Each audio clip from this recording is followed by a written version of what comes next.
تاریخ میں کہ جتنے جو گہرے عالم گزرے ہیں ان کے معاشی حالات جو ہے وہ اچھے نہیں رہے،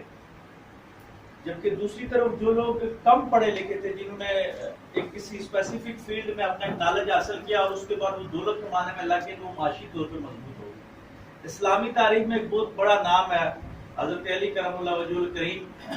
آپ سے یہ سوال پوچھا گیا کہ دوسری طرف جو امیر شام ہے ان کا دسترخوان بہت وسیع ہوتا ہے، اور آپ کے دسترخوان پہ علم اور عرفان کے تو بڑے موتی ہوتے ہیں، لیکن جو کھانے پینے کی اشیاء اس حوالے سے تنگ دستی پائی جاتی ہے۔ تو آپ نے سائل کو یہ جواب دیا کہ اللہ تبارک و تعالیٰ جن کے اذہان کو امیر کر دیتا ہے،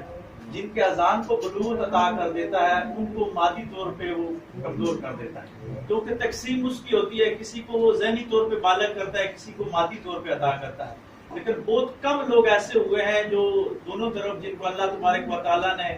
علم اور شعور سے بھی نوازا اور ساتھ دنیاوی وجاہت سے بھی نوازا، اور انہوں نے دنیا میں کچھ کیا۔ لیکن اسلامی تاریخ میں حضرت عثمان غنی رضی اللہ تعالیٰ کی مثال ملتی ہے کہ ان کو اللہ تبارک و تعالیٰ نے دونوں خوبیوں سے نوازا تھا۔ تو میں سمجھتا ہوں کہ اس پہ ایک الگ اگر کوئی مقالہ لکھے کہ کہاں تک علم